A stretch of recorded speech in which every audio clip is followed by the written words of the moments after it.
આકાશવાણી દમણ. શ્રોતા મિત્રો, આજે મળીએ નેહા દેસાઈને અને એમની સાથે વાતો કરીએ સ્વ અભ્યાસથી સફળતા તરફ કઈ રીતે જઈ શકાય. આજના સાંપ્રત સમયમાં જ્યારે શિક્ષણ બદલાયેલા સ્વરૂપમાં ઓનલાઈન બનીને સામે આવ્યું છે, ત્યારે વિદ્યાર્થી અને શિક્ષક વચ્ચે શિક્ષણનું માધ્યમ બન્યું છે ડિજિટલ માધ્યમ, કહો કે ઓનલાઈન પ્રશિક્ષણ. આવામાં વિદ્યાર્થીની અને એના વાલીની, માતા પિતાની જવાબદારી અનેક ગણી વધી જાય છે. એટલે કે સ્વ અભ્યાસ પર એમણે ખૂબ જ પ્રાધાન્ય આપવું પડશે અને જો તે સ્વ અભ્યાસ કરશે તો જ સફળતા મેળવશે. તો મિત્રો, આવી જ વાતો એટલે કે સ્વ અભ્યાસથી સફળતા તરફ કઈ રીતે જવાય, આ વિષય પર આજે વાતો કરીએ નેહા દેસાઈ સાથે. આમ તો એવો એક ઇન્ટરનેશનલી સર્ટિફાઈડ કોચ છે, ન્યુરો લિંગ્વિસ્ટિક પ્રોગ્રામિંગ પ્રેક્ટિશનર છે, મોટિવેશનલ સ્પીકર છે. અંગ્રેજી વિષય સાથે MA BEdની ઉપાધિ એમણે પ્રાપ્ત કરી છે અને છેલ્લા 20 વર્ષથી શૈક્ષણિક કાર્ય સાથે એવો જોડાયેલા છે. તો આવો મળીએ નેહા દેસાઈને. નમસ્તે નેહાજી. નમસ્તે શ્રોતા મિત્રો. નેહાજી, આપના પરિચયમાં અમે જાણ્યું કે આપ પાછલા 20 વર્ષથી અભ્યાસના ક્ષેત્ર સાથે જોડાયેલા છો અને આજનો સાંપ્રત સમય પણ સ્વ અભ્યાસ પર વધુ ભાર મૂકી રહ્યો છે, કહો કે અનિવાર્ય છે. ત્યારે થોડું એ જણાવશો કે સ્વ અભ્યાસ દ્વારા અભ્યાસને વધુ અસરકારક કઈ રીતે બનાવી શકાય અને સફળતા મેળવી શકાય? હા, જરૂર. આજે આપણે એ જ વિષય ઉપર ચર્ચા કરવાના છીએ કે ભણતરને વધારે અસરકારક કેવી રીતે બનાવી શકાય અને ખાસ તો આજના ટીનેજર્સનો અભ્યાસમાં રસ કેવી રીતે કેળવી શકાય. પણ સૌપ્રથમ દમણ આકાશવાણી કે જેમણે વિદ્યાર્થી મિત્રો અને વાલી મિત્રોને માર્ગદર્શન તેમજ મોટિવેશન આપવા હેતુ આ કાર્યક્રમનું આયોજન કર્યું, એ ખરેખર પ્રશંસનીય છે અને તેમનો હું હૃદયપૂર્વક આભાર માનું છું. સાથે સાથે તમામ વાલી મિત્રો તેમજ શિક્ષક મિત્રોને મારા નમસ્કાર. કારણ કે શિક્ષણ જગતને સફળ બનાવવામાં તેમનો અમૂલ્ય ફાળો રહ્યો છે.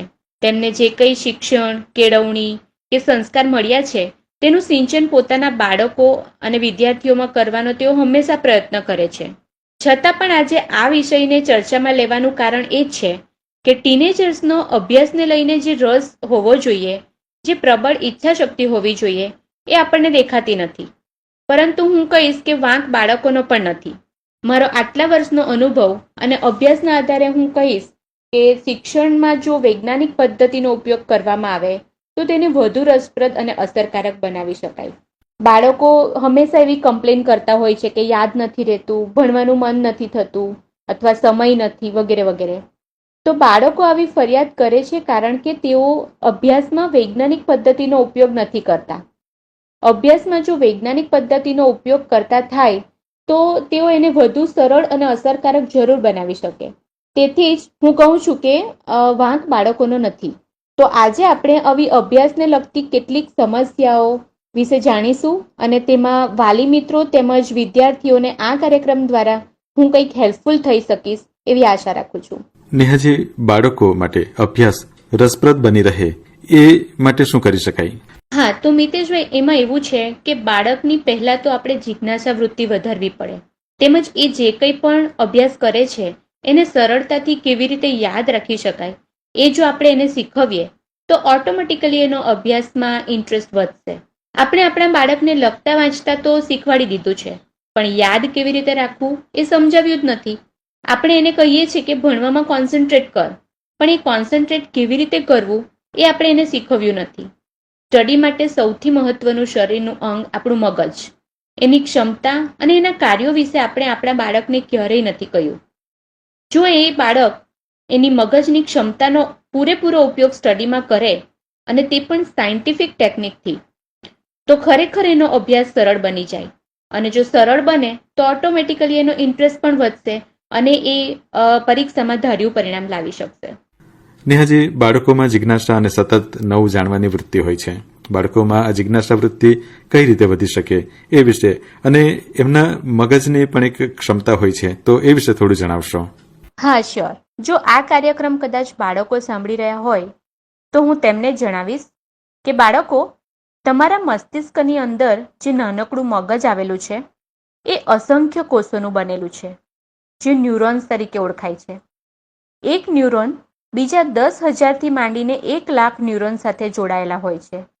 આપણા મગજમાં આવા કુલ જોડાણોની સંખ્યા 1,00,000 કરોડ જેટલી છે. આ ન્યુરોન્સ સંદેશાની આપલે કરે છે તેમજ માહિતીનો સંગ્રહ કરે છે અને જ્યારે જરૂર પડે ત્યારે માહિતી યાદ કરવામાં આપણી મદદ પણ કરે છે. આટલું પાવરફુલ બ્રેઇન હોવા છતાં રિસર્ચ એવું કહે છે કે એક સામાન્ય માણસે આ પાવરફુલ મગજની ફક્ત 2% જેટલી ક્ષમતાનો જ ઉપયોગ કર્યો છે. તો તમે વિચારો કે જો આ મગજની બધી ક્ષમતાનો ઉપયોગ કોઈ કરી લે તો કેટલું પાવરફુલ છે આપણું માઇન્ડ. આ માઇન્ડ તો પાવરફુલ છે જ, પણ એનો ઉપયોગ આપણે પાવરફુલી કરતા નથી. કેમ નથી કરી શકતા? કારણ કે આપણને એનો ઉપયોગ કેમ કરવો, એની સાયન્ટિફિક ટેકનિક્સ આપણને ખબર નથી. ઉપરાંત બીજી એક ઇન્ટરેસ્ટિંગ વાત કહીશ. યુનિવર્સિટી ઓફ કેલિફોર્નિયાના પ્રોફેસર રોજર સ્પેરીએ સંશોધન કર્યું હતું કે આપણું મગજ 2 ગોળ સરખા દેખાતા ભાગોમાં વહેંચાયેલું છે, એક લેફ્ટ બ્રેઇન અને બીજું રાઇટ બ્રેઇન. આ સંશોધન માટે એમને 1981માં નોબેલ પ્રાઇઝ પણ આપવામાં આવેલ છે. અને આ સંશોધનના અંતે તેમણે તારવ્યું કે તર્ક, લાંબી યાદી યાદ રાખવી, ભાષા વાંચવી, ગોખણપટ્ટી કે ગણતરી કરવી વગેરે પ્રવૃત્તિ વખતે આપણું લેફ્ટ બ્રેઇન એક્ટિવ હોય છે.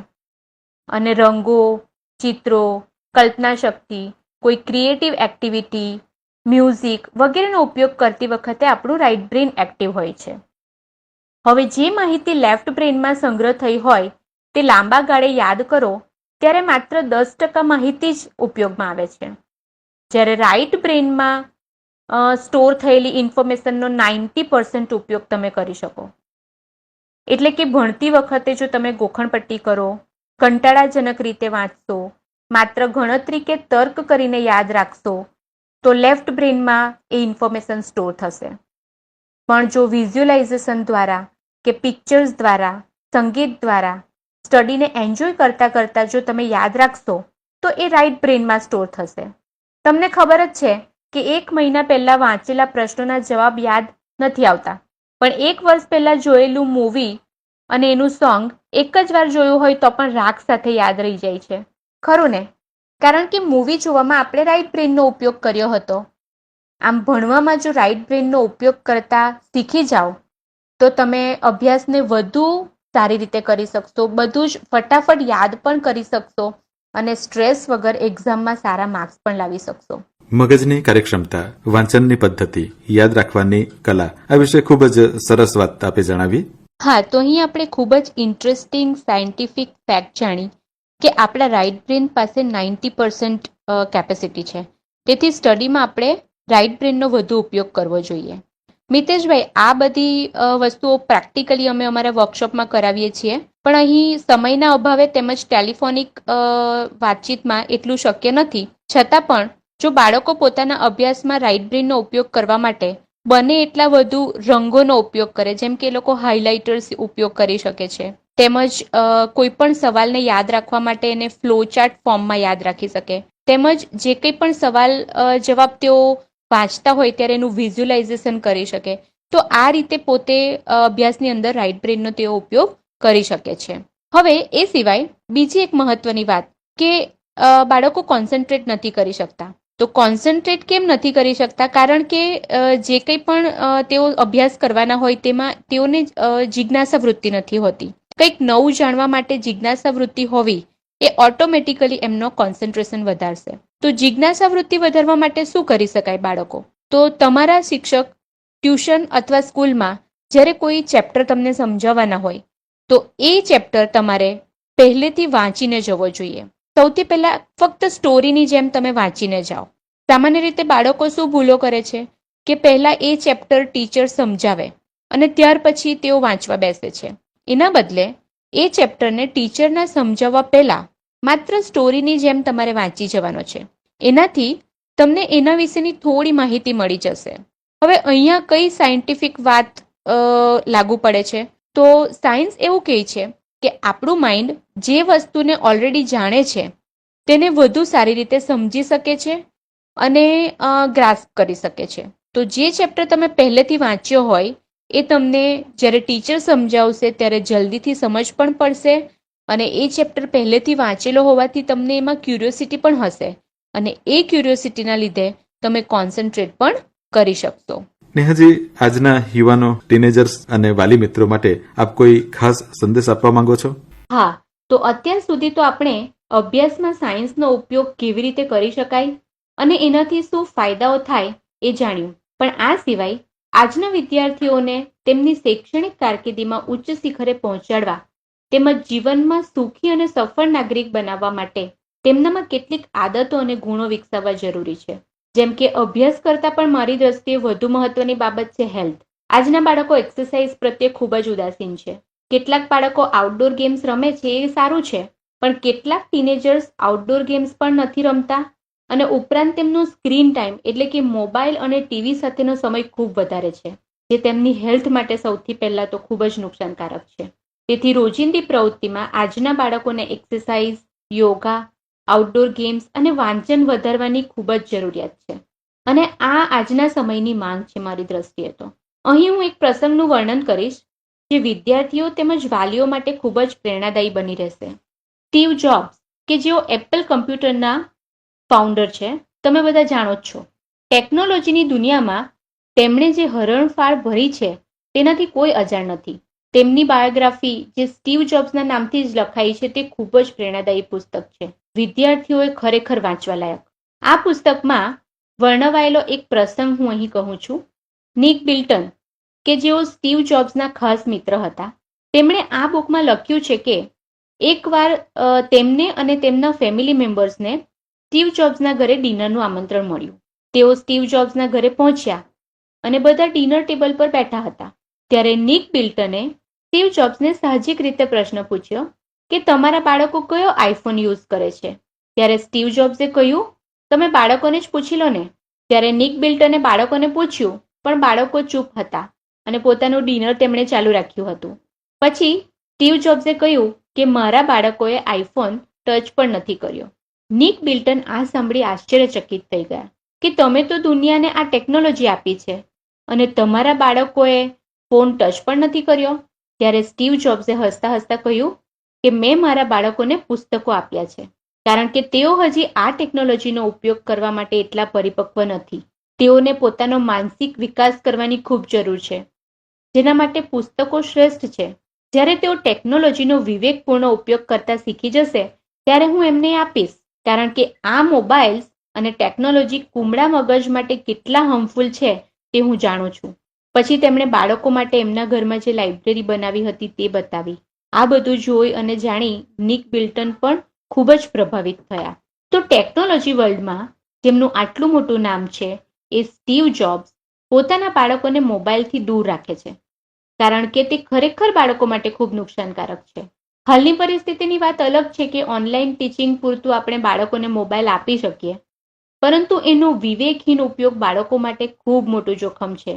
આ વાત આપણે પેરેન્ટ્સ જેટલું જલ્દી સમજી જઈશું એટલું સારું છે.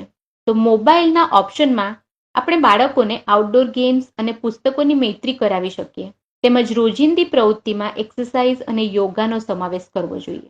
એ પણ જણાવો કે બાળકોના વ્યક્તિત્વ ઘડતર માટે શું શું કરી શકાય? બાળકોના વ્યક્તિત્વ ઘડતરને લઈને આમ તો જેટલું કરીએ એટલું ઓછું છે. છતાં વાલી મિત્રો, આજે ડિસ્કસ કરેલી કેટલીક સિમ્પલ વાતોને પણ જો તમે બાળકો પાસે ઇમ્પ્લિમેન્ટ કરાવશો તો પરિણામ તમને જરૂર ખુશ કરશે. તેમજ વિદ્યાર્થી મિત્રો, આજથી અભ્યાસમાં વિજ્ઞાન ફક્ત ભણવાનું નથી, એનો ઉપયોગ અભ્યાસને વધુ સરળ બનાવવા માટે પણ કરવાનો છે. અને આજે જે સિમ્પલ સાયન્ટિફિક ટેકનિક્સની વાતો કરી છે એના ઉપયોગ દ્વારા આ મહામારીના સમયમાં ઘરેથી ઓનલાઈન ટીચિંગ દરમિયાન પણ સેલ્ફ સ્ટડીમાં તમે એનો ઉપયોગ કરશો તો તમારા અભ્યાસને જરૂરથી વધુ અસરકારક અને પરિણામલક્ષી બનાવી શકશો. અને પેરેન્ટ્સ, આ વિષયને લગતી વધુ માહિતી તેમજ અભ્યાસને લઈને કોઈ સમસ્યા કે પર્સનલ કાઉન્સેલિંગ માટે તમે અમારી વેબસાઇટ www.nehadesai.in ની મુલાકાત પણ લઈ શકો છો. બાળકોની કારકિર્દીને લઈને કે પેરેન્ટિંગને લઈને મૂંઝવતા કોઈ પણ પ્રશ્નોના નિરાકરણ માટે હું જરૂરથી પૂરો પ્રયત્ન કરીશ. અને છેલ્લે વાલી મિત્રોને મારે એક જ મેસેજ આપવો છે કે તમારા બાળકના તમે જ સાચા મિત્ર અને રોલ મોડેલ બનો. જરૂર છે ફક્ત તેમને સાંભળવાની. તેમને સાંભળશો તો તેમની સમસ્યાનું નિરાકરણ તમે પોતે જ લાવી શકશો. આજના બાળકો ખૂબ જ સ્માર્ટ, ઇન્ટેલિજન્ટ અને સમજદાર છે. જરૂર છે માત્ર એમને સમજવાની, જેથી કરીને તેઓ પોતાનામાં રહેલી ક્ષમતાનો યોગ્ય ઉપયોગ કરી તેમના ભવિષ્યને વધુ ઉજ્જવળ બનાવી શકે. નેહાજી, આજે આપણે આજના સાંપ્રત સમયમાં બાળકો ઓનલાઈન શિક્ષણ પ્રાપ્ત કરી રહ્યા છે અને એવામાં એમની જવાબદારી પણ અનેક ઘણી બધી છે, સાથે માતા પિતાની જવાબદારી પણ અનેક ઘણી બધી છે અને ઓનલાઈન શિક્ષણ આપતા શિક્ષકોની પણ જવાબદારી એટલી જ છે. આ અંગે આપની સાથે ખૂબ જ રસપ્રદ અને માહિતીસભર વાતો થઈ. શ્રોતા મિત્રોને, ખાસ કરીને વિદ્યાર્થીઓને આજની આ વાત પરથી એટલું ચોક્કસ જાણી શકશે કે સ્વ અભ્યાસ પ્રત્યે આપણે કેટલું પ્રાધાન્ય આપવું જોઈએ અને સ્વ અભ્યાસથી આપણે કઈ રીતે સફળ થઈ શકીએ. ખૂબ ખૂબ આભાર નેહાજી. તો શ્રોતા મિત્રો, આજે આપણે વાતો કરી રહ્યા હતા નેહા દેસાઈ સાથે. છેલ્લે શ્રોતા મિત્રો તથા દમણ આકાશવાણીનો હું ખૂબ આભાર વ્યક્ત કરું છું અને સર્વેને માટે શુભેચ્છા પાઠવું છું. Thank you. પ્રસારણ છે આકાશવાણીના દમણ કેન્દ્રનું.